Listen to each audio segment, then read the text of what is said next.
ശക്തിയുടെ കാര്യത്തിൽ കമ്പാരിസൺ ഇല്ലാത്ത, ആനകളെ കൊണ്ടുപോലും തകർക്കാൻ പറ്റാത്ത ഇന്ത്യയിലെ ഏറ്റവും സ്ട്രോങ്ങസ്റ്റ് ആയിട്ടുള്ള ഫോർട്ടുകളിൽ ഒന്നായ രൺഥംബോർ ഫോർട്ടിനെ പറ്റിയാണ് ഇന്നത്തെ video. Welcome to the world of Krish പോയിന്റ്ലിസ്റ്റ്.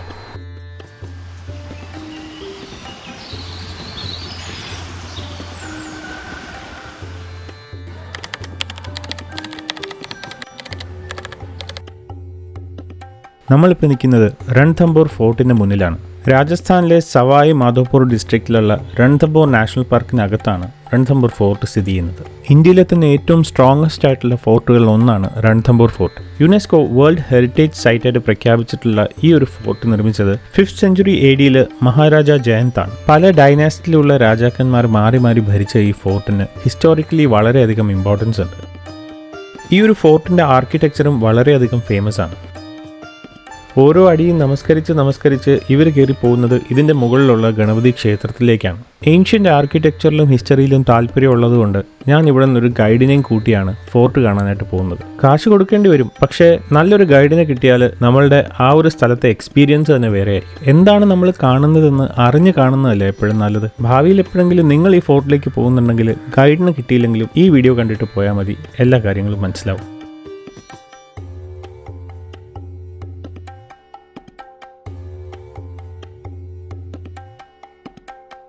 Kamlesh गुजर, मैं आपको रणथंबोर വെൽക്കം करता हूं. നമ്മുടെ ഗൈഡ് മൊത്തം കാര്യങ്ങളും ഹിന്ദിയിലാണ് പറഞ്ഞു തരുന്നത്. സോ വീഡിയോയിൽ പുള്ളിയാണെങ്കിലും അതേ ഇൻഫർമേഷൻ ഞാൻ മലയാളത്തിൽ പറയാം. രൺഥംബോർ ഫോർട്ടിൻ്റെ പഴക്കം 1600 വർഷങ്ങളാണ്. മഹാരാജ ജയന്ത് സിംഗ് ചൗഹാനാണ് ഈ ഒരു ഫോർട്ട് നിർമ്മിച്ചത്. ഈ ഒരു ഫോർട്ടിൻ്റെ കൺസ്ട്രക്ഷൻ കംപ്ലീറ്റ് ആവാനായിട്ട് 450 കൊല്ലങ്ങളാണ് എടുത്തത്. കൺസ്ട്രക്ഷൻ കംപ്ലീറ്റ് ആയത് 944 AD ഒരുപാട് ഫേമസ് ആയിട്ടുള്ള റൂളേഴ്സ് ഈ ഒരു ഫോർട്ടിലിരുന്ന് ഭരിച്ചിട്ടുണ്ട്. മഹാരാജ ഹമീർ, അലാവുദ്ദീൻ ഖിൽജി, പൃഥ്വിരാജ് ചൗഹാൻ, റാണ സംഘ തുടങ്ങിയവരൊക്കെ ഇവിടെ ഇരുന്ന് ഭരിച്ച ആൾക്കാരാണ്. ഈ ഒരു ഫോർട്ട് ഇരിക്കുന്ന ആ പൊസിഷൻ്റെ ടാക്ടിക്കൽ ഇമ്പോർട്ടൻസ് ആണ് ഈ റൂളേഴ്സിനെ എല്ലാം ഇങ്ങോട്ട് അട്രാക്റ്റ് ചെയ്തത്. മുമ്പിലായിട്ട് ഒരു ഇരുമ്പ് കൂടിനകത്തൊരു സ്റ്റാച്ചു ഉണ്ട്. സ്റ്റാച്ചു എന്ന് പറയുമ്പോൾ ഒരു തലയും 2 കൈകളും മാത്രം. ഇത് രാജാ ഹമീർ ദേവ് ഭരിച്ചിരുന്ന സമയത്ത് പടത്തലവനായിരുന്ന റൺമാൾ മഹാവത്തിൻ്റെ സ്റ്റാച്ചു ആണെന്നാണ് പറയപ്പെടുന്നത്. അലാവുദ്ദീൻ ഖിൽജിയായിട്ടുള്ള യുദ്ധത്തിൻ്റെ സമയത്ത് ഈ പടത്തലവൻ രാജാവിനെ ചതിക്കുകയും ആ ഒരു റീസൺ കൊണ്ട് രാജാവ് പുള്ളിയുടെ തലയും കൈകളും അറുത്തു മാറ്റുകയും ചെയ്തു. ഒരു രാജ്യദ്രോഹിക്ക് കൊടുക്കുന്ന ശിക്ഷ എന്നും ആൾക്കാർ ഓർത്തിരിക്കാൻ വേണ്ടിയിട്ടാണ് ആ സ്റ്റാച്ചു ഇവിടെ വച്ചിരിക്കുന്നത്. ഇപ്പോഴും ഇവിടെ വരുന്ന ആൾക്കാർ ഈ സ്റ്റാച്ചുവിൽ കല്ലും ചെരുപ്പും ഒക്കെ വലിച്ചെറിയാറുണ്ട്. ഈ ഒരു ഫോർട്ടിന് 7 ഗേറ്റ് വേകളാണുള്ളത്. നമ്മൾ ഓൾറെഡി ക്രോസ് ചെയ്ത നവലഖ പോൾ, ഹാത്യ പോൾ, പിന്നെ ഗണേഷ് പോൾ, അന്ധേരി പോൾ, ഈ 4 ഗേറ്റ് വേസ് ഫോർട്ടിനകത്താണുള്ളത്. ബാക്കിയുള്ള സൂരജ്, ഡൽഹി, സത്പോൾ എന്നിവ ടൈഗർ റിസർവിനകത്താണുള്ളത്. കോട്ടയ്ക്കകത്തുള്ള 4 ഗേറ്റുകളും 90 ഡിഗ്രി ആംഗിളിലാണ് ചെയ്തേക്കുന്നത്. അതായത് ശത്രുക്കൾ ഒരു ഗേറ്റ് തള്ളി തുറന്ന് അകത്ത് കയറിയാൽ അടുത്ത ഗേറ്റ് കാണാനായിട്ട് പറ്റില്ല. ഇൻ ദ സെയിം വേ രണ്ടാമത്തെ ക്രോസ് ചെയ്താൽ മൂന്നാമത്തതും കാണില്ല, മൂന്നാമത്തത് ക്രോസ് ചെയ്താൽ നാലാമത്തതും കാണില്ല. പണ്ടുകാലത്ത് കോട്ടവാതിലുകൾ തകർക്കാനായിട്ട് ആനയാണ് യൂസ് ചെയ്തുകൊണ്ടിരുന്നത്. ആനയ്ക്ക് വൈൻ കൊടുത്തിട്ട് അതിനെ കൊണ്ട് കോട്ടവാതിലുകളിൽ ആന ഇടിപ്പിക്കുകയാണ് ചെയ്തിരുന്നത്. ഇത് തടുക്കാനായിട്ട് എല്ലാ കോട്ടവാതിലിലും അവർ ആണികൾ ഫിറ്റ് ചെയ്തിട്ടുണ്ട്. വൈൻ കുടിച്ച് മത്ത് പിടിച്ച ആന നേരെ വന്ന് കോട്ടവാതിലിൽ ഇടിക്കുമ്പോൾ മർമ്മത്ത് ആണി കൊണ്ടിട്ട് അത് ബോധം പോയി വീഴുകയാണ് ചെയ്തിരുന്നത്. ഈ വാതിലിൻ്റെ 90 ഡിഗ്രി കൺസ്ട്രക്ഷൻ്റെ വേറൊരു ബുദ്ധി എന്താണെന്ന് വെച്ചാൽ, വൈൻ കുടിച്ച ആന വന്ന് കറങ്ങിയാൽ മാത്രമേ അടുത്ത കോട്ടവാതിലിലേക്ക് തിരിയാൻ പറ്റുള്ളൂ. ആ കറങ്ങുന്ന സമയത്ത് വൈൻ കുടിച്ചേക്കുന്നത് കൊണ്ട് ആനയുടെ ബാലൻസ് പോയി താഴെ വീഴാൻ ചാൻസസ് കൂടുതലാണ്. 7.5 കിലോമീറ്റർ ലെങ്ത്തുള്ള ഒരു സിംഗിൾ മലയിലാണ് ഈ കോട്ട പണിഞ്ഞു വച്ചേക്കുന്നത്.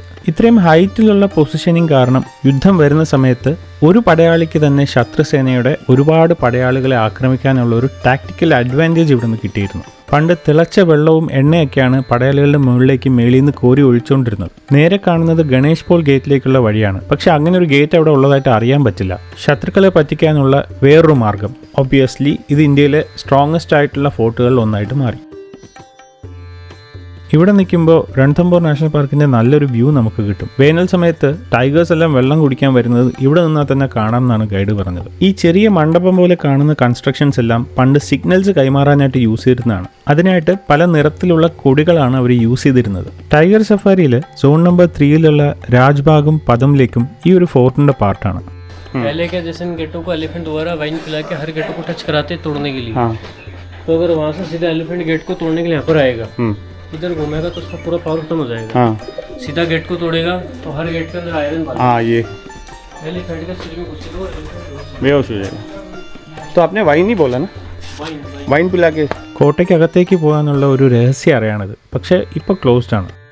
ഇതാണ് ഇവിടുത്തെ വെൽക്കം ഗേറ്റ്. പണ്ട് രാജാക്കന്മാർ യുദ്ധം ജയിച്ച് തിരിച്ചു വരുന്ന സമയത്ത് അവരുടെ മേലിലേക്ക് ഈ പുഷ്പവൃഷ്ടിയൊക്കെ നടത്തിയിരുന്ന ഒരു സ്ഥലമാണിത്. ലോക്കലി ഇതിനെ സ്വാഗത് ഗേറ്റ് എന്നും വിളിക്കാറുണ്ട്. ഈ ഒരു ഗേറ്റിനെ തന്നെ കൺഫ്യൂഷൻ ഗേറ്റ് എന്നും വിളിക്കാറുണ്ട്. എന്തുകൊണ്ടാണെന്ന് മുമ്പോട്ട് പോകുമ്പോൾ കാണാം. ഇതിന്റെ മറ്റൊരു പേരാണ് തോരൺ ദ്വാർ. കല്യാണവും അതുപോലുള്ള ഫംഗ്ഷൻസ് ഒക്കെ വരുന്ന സമയത്ത് ഇവിടെ തോരണങ്ങൾ കൊണ്ട് അലങ്കരിക്കുമായിരുന്നു. അതുകൊണ്ടാണ് ആ ഒരു പേര് വന്നത്. ഇപ്പോൾ ഈ ഗേറ്റ് അറിയപ്പെടുന്നത് അന്ധേരി പോൽ എന്നാണ്. കോട്ടവാതിലിന്റെ മുകളിലായിട്ട് ഒരു വിൻഡോ കാണാൻ സാധിക്കും. ആ ഒരു വിൻഡോയിലാണ് രാജാവിനെ സ്വീകരിക്കാനും ഒക്കെ ആയിട്ട് റാണി ഇരിക്കാറുണ്ടായിരുന്നത്.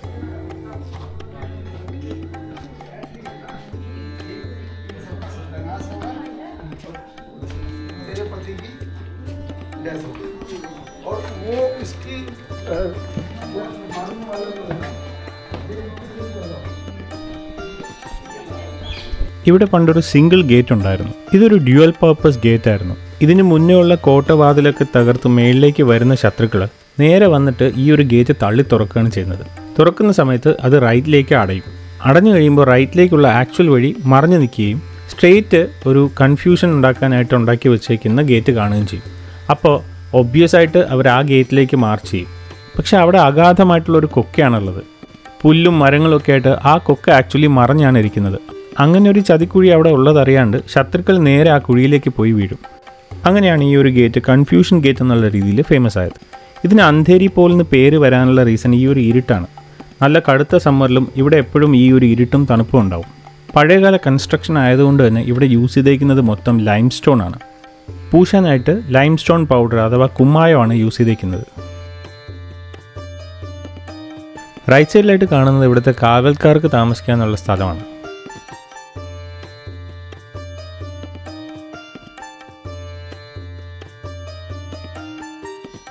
റൈറ്റ് സൈഡിലെ വാളിലായിട്ട് കാണുന്ന ഹോൾസാണ് ഗൺ പോയിന്റ് എന്ന് പറയുന്നത്.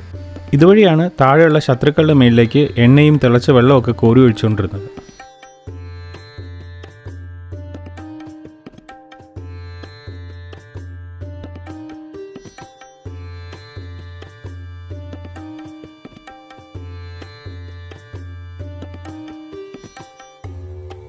പടയാളികൾ കല്യാണം കഴിക്കുന്ന സമയത്ത് അവർക്ക് ഒരുങ്ങാൻ വേണ്ടിയിട്ടുള്ള കെട്ടിടമാണ് ആ റൈറ്റ് സൈഡിൽ കണ്ടത്.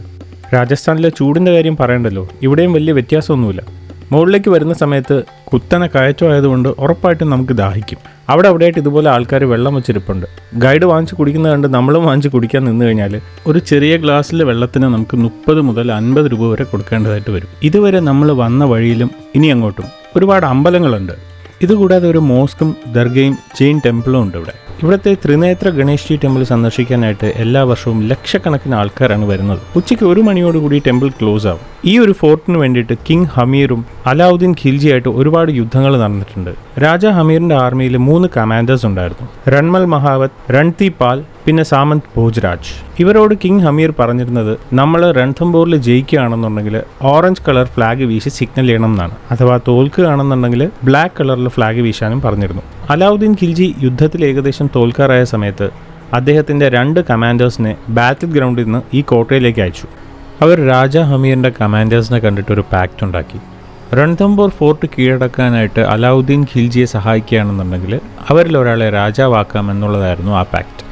ഇതിൽ വീണുപോയ കമാൻഡേഴ്സ് നേരത്തെ രാജാ ഹമീർ പറഞ്ഞിരുന്നതനുസരിച്ച് തോറ്റു എന്നുള്ള സിഗ്നൽ കൊടുക്കുന്ന ബ്ലാക്ക് കളർ കൊടിയാണ് വീശിയത്. സത്യത്തിൽ ആ സമയം രാജാ ഹമീറിൻ്റെ ആർമി യുദ്ധം ജയിച്ചുകൊണ്ടിരിക്കുകയായിരുന്നു. യുദ്ധത്തിൽ നമ്മൾ തോറ്റെന്നും അലാവുദ്ദീൻ ഖിൽജി കോട്ട പിടിച്ചെടുക്കുമെന്ന് മനസ്സിലാക്കിയതും 13,000 സ്ത്രീകളാണ് അന്ന് സതി അനുഷ്ഠിച്ചത്.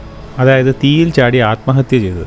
സഞ്ജയ് ലീല ബൻസാലിയുടെ പത്മാവത് എന്ന് പറയുന്ന മൂവിയിൽ ഇതിനോട് ഒരുപാട് സാമ്യമുള്ളൊരു കഥയാണ് പറഞ്ഞേക്കുന്നത്. ആക്ച്വലി അതും ഒരു റിയൽ ലൈഫ് ഇൻസിഡൻ്റ് ആണ്. പക്ഷേ അത് സംഭവിച്ചത് ഇവിടെ അല്ല, ചിത്തോഡ് എന്ന് പറയുന്ന സ്ഥലത്താണ്.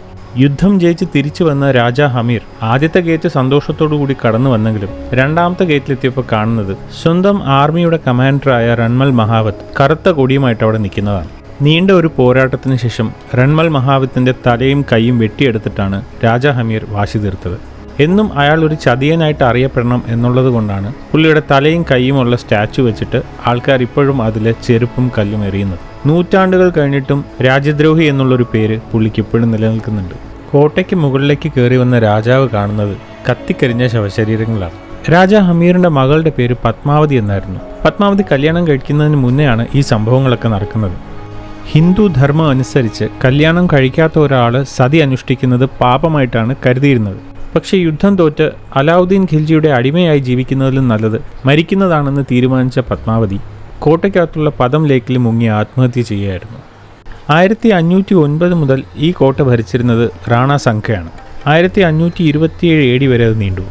ഇവിടുത്തെ അവസാനത്തെ രാജാവായിരുന്ന രാജ മാൻസിംഗ് ആണ് ഇതൊരു ഹെറിറ്റേജ് സൈറ്റായിട്ട് പ്രഖ്യാപിച്ചത്. 2013 ഈ ഒരു സ്ഥലം യുനെസ്കോ ഹെറിറ്റേജിൻ്റെ അണ്ടറിൽ വരുന്നത്. ഇതൊരു മ്യൂസിയമായിട്ട് മാറ്റുന്നതിൻ്റെ വർക്കാണ് ഇത്രയും വർഷങ്ങളായിട്ട് നടന്നുകൊണ്ടിരിക്കുന്നത്. നമ്മളിപ്പോൾ നടന്നുകൊണ്ടിരിക്കുന്ന ഈ വഴിയാണ് ജോഹരി മാർക്കറ്റ്. രാജഭരണകാലത്ത് ഇവിടെ 2 സൈഡിലും പല തരത്തിലുള്ള കടകളാണ് ഉണ്ടായിരുന്നത്. ഇവിടെയുള്ള ത്രിനേത്ര ഗണേഷ് മന്ദിറിലെ പ്രതിഷ്ഠ 1600 വർഷം പഴക്കമുള്ള ഈ ഒരു ഫോർട്ടിനെക്കാളിലും പഴയതാണ്. ഏകദേശം 6500 വർഷങ്ങളാണ് അതിന് പഴക്കമുണ്ടെന്ന് പറയുന്നത്. ഈ ഒരു മലയിൽ നിന്നും നാച്ചുറലായിട്ട് ഫോം ചെയ്തൊരു പ്രതിഷ്ഠയാണ് അവിടെ ഉള്ളത്. 3 കണ്ണുകളുള്ള ഗണപതിയുടെ പ്രതിഷ്ഠയാണ് ഇവിടെ ഉള്ളത്. ഇവിടെ വന്ന് പ്രാർത്ഥിക്കുന്ന കാര്യങ്ങളെല്ലാം സാധിച്ചു കിട്ടും എന്നുള്ളൊരു വിശ്വാസം ഇവിടെയുള്ള ആൾക്കാർക്കുണ്ട്. കല്യാണങ്ങളും മറ്റും നടക്കുന്ന സമയത്ത് ആദ്യത്തെ ഇൻവിറ്റേഷൻ വരുന്നത് ഇവിടേക്കാണ്. എല്ലാ വർഷവും സെപ്റ്റംബറിലാണ് ഇവിടുത്തെ ഉത്സവം നടക്കുന്നത്. ആ ഉത്സവ സമയത്ത് 36 മണിക്കൂറിനുള്ളിൽ 16 ലക്ഷത്തോളം ആൾക്കാരാണ് ഇവിടെ വന്നു ചേരുന്നത്. സാധാരണ എല്ലാ ഗണപതി ക്ഷേത്രങ്ങളിലും ഗണപതിയുടെ വിഗ്രഹം മാത്രമാണുള്ളത്. പക്ഷേ ഇവിടെ ഗണപതിയുടെ ഭാര്യമാരായ റിദ്ധി സിദ്ധി, മക്കളായ ശുഭ് ലാഭ് എന്നിവരുടെ ചേർന്ന് 5 മൂർത്തികളാണുള്ളത്. മനസ്സിലുള്ള ആഗ്രഹങ്ങളെല്ലാം പറഞ്ഞ് പ്രാർത്ഥിച്ച് ഇവിടെ ഇങ്ങനെ ആൾക്കാർ കല്ലടുക്കി വെച്ചിട്ട് പോകാറുണ്ട്. ഈ ഒരു കോട്ടയുടെ ചുറ്റും വലിയ മതിലുകളുണ്ടെങ്കിലും ചില സ്ഥലങ്ങളിൽ അത് ഇടിഞ്ഞിട്ടുണ്ട് ചെറുതായിട്ട്. ആ സ്ഥലങ്ങളിലൂടെ ലെപ്പേർഡ് ഇങ്ങോട്ട് ചാടിക്കടന്ന് വരാറുണ്ട്. ടൈഗറിന് അങ്ങനെ ചാടിക്കടന്ന് വരാൻ പറ്റാറില്ല. പക്ഷേ ലെപ്പേർഡ് നല്ല ഹൈറ്റിൽ ചാടുന്നതുകൊണ്ട് ചാടി അകത്തേക്ക് ഇടയ്ക്കിടയ്ക്ക് വരാറുണ്ടെന്നാണ് പുള്ളി പറയുന്നത്. ഈ കോട്ടയിലേക്ക് വരുന്ന നമ്മുടെ നോർമൽ പബ്ലിക് റോഡിൽ പലപ്പോഴും ടൈഗറിനെ കാണാറുണ്ട് എന്നും പുള്ളി പറയുന്നുണ്ട്. ആ നേരെ കാണുന്ന വഴിയിലൂടെയാണ് നമ്മൾ ഗണേഷ് മന്ദിറിലേക്ക് പോകുന്നത്. ലെഫ്റ്റ് സൈഡിൽ കാണുന്നതാണ് പദം ലേക്ക്. അവിടെയാണ് പത്മാവതി രാജകുമാരി ആത്മഹത്യ ചെയ്തത്. കമ്പിവേലിയിലെല്ലാം ആൾക്കാർ എന്തോ ഒരു തരം നൂല് കെട്ടിയിട്ട് പോയിട്ടുണ്ട്. ഇത് പ്രാർത്ഥനയുടെ ഭാഗമായിട്ട് ചെയ്യുന്നതാണ്. ഈ ഒരു സ്ഥലത്തിന് രൺഥംബോർ എന്നുള്ള പേര് എന്തുകൊണ്ട് വന്നു എന്നുള്ള കഥയാണ് പിന്നെ പുള്ളി പറഞ്ഞത്. ഇവിടെ നിന്ന് നോക്കുമ്പോൾ ഓപ്പോസിറ്റുള്ളൊരു വലിയ മലയുടെ മുകളിൽ ഒരു പ്ലെയിൻ ഗ്രൗണ്ട് കാണാം. അത് ആക്ച്വലി ഒരു ബാറ്റിൽ ഫീൽഡാണ്. അലാവുദ്ദീൻ ഖിൽജിക്കെതിരായിട്ടുള്ള രാജാ ഹമീറിൻ്റെ യുദ്ധം മൊത്തം നടന്നത് അവിടെ വെച്ചാണ്. ആ ഒരു മലയെ ലോക്കലി റൺ എന്നാണ് പറയുന്നത്. നമ്മളിപ്പോൾ നിൽക്കുന്ന ഈ ഹൈറ്റുള്ള മലയുടെ ഏരിയ അവർ ധം എന്നാണ് വിളിക്കുന്നത്. അതുപോലെ താഴ്ചയുള്ള താഴത്തെ ആ വാലി പോലുള്ള സ്ഥലത്തിനെ ബൊഹർ എന്നാണ് പറയുന്നത്.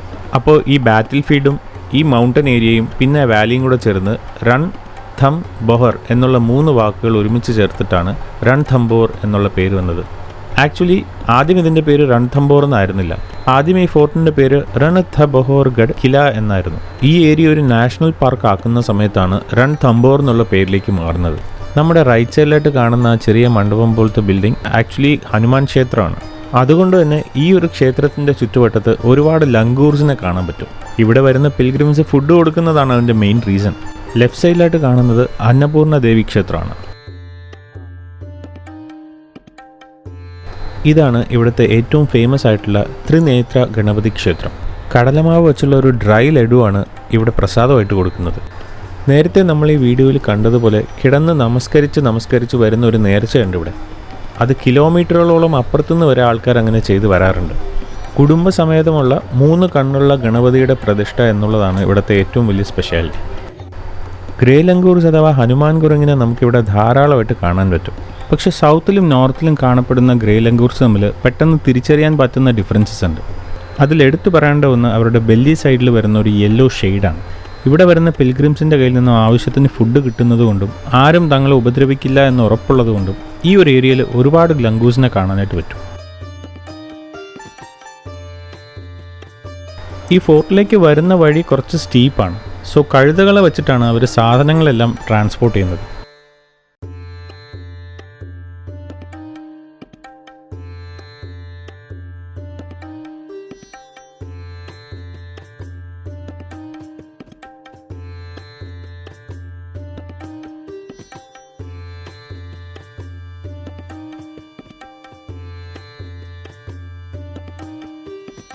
രൺഥംബോർ ഫോർട്ടിനുള്ളിൽ ഇനിയും ഒരുപാട് നമുക്ക് കാണാനുണ്ടെങ്കിലും റിനോവേഷൻ നടക്കുന്ന കാരണം പല സ്ഥലങ്ങളും ക്ലോസ്ഡ് ആണ്. ഈ കാണുന്നതാണ് ഇവിടുത്തെ main പാലസായ Hameer palace. But renovations നടക്കുന്നത് കൊണ്ട് നമുക്കിപ്പോൾ അങ്ങോട്ടേക്ക് കയറാൻ പറ്റത്തില്ല. റൈറ്റ് സൈഡിലായിട്ട് കാണുന്നതാണ് പഴയ പാലസ് ഗാർഡൻ. അലാവുദ്ദീൻ ഖിൽജിയുടെ ആക്രമണ സമയത്ത് കോട്ടയ്ക്കകത്തുള്ള സ്ത്രീകൾ തീയിൽ ചാടി ആത്മഹത്യ ചെയ്ത ഒരു സ്ഥലവും ഈ ഒരു പാലസിനകത്ത് തന്നെയാണ്. ഇവിടുത്തെ ലോക്കൽ ലാംഗ്വേജിൽ സതി അനുഷ്ഠിക്കുക എന്നുള്ളതിനെ ജോഹർ എന്നാണ് പറയുന്നത്. അതുകൊണ്ട് ഈ ഒരു പാലസിനെ ജോഹർ പാലസ് എന്നാണ് വിളിക്കുന്നത്. നേരെ ഒരു ബിൽഡിംഗ് കാണുന്നുണ്ട്. അതിവിടുത്തെ പഴയ കോൺഫറൻസ് ഹാളാണ്. 32 ഖംബ ഛത്രി 32 പില്ലർ അംബ്രല എന്നാണ് അതിനെ വിളിക്കുന്നത്. 32 വർഷം ഈ രൺതംബോർ ഫോർട്ട് ഭരിച്ച മഹാരാജ ജയന്തിൻ്റെ ഓർമ്മയ്ക്ക് വേണ്ടിയിട്ട് മകനായ ഹമീർ പണി കഴിപ്പിച്ചതാണ് കോൺഫറൻസ് ഹാൾ.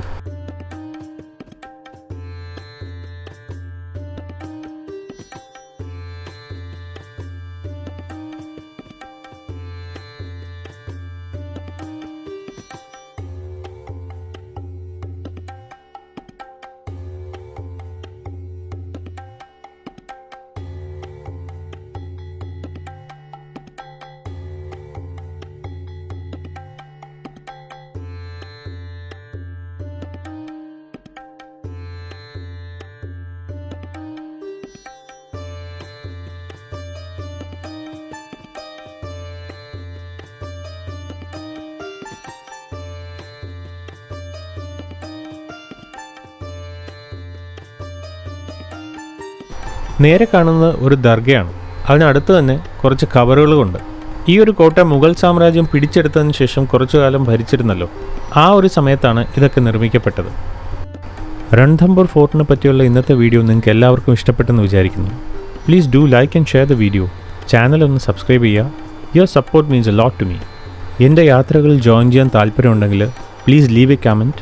DM ചെയ്യുകയോ മെയിൽ ചെയ്യുകയോ ചെയ്യാം. അല്ലെന്നുണ്ടെങ്കിൽ ഡിസ്ക്രിപ്ഷനിലൊരു നമ്പർ കൊടുത്തിട്ടുണ്ട്. ആ നമ്പറിൽ കോൺടാക്റ്റ് ചെയ്യാം. ഇനിയും ഇതുപോലുള്ള കണ്ടൻറ്റുകൾ വരാനുണ്ട്. So stay tuned. See you soon with the next one. Until then, adios amigos.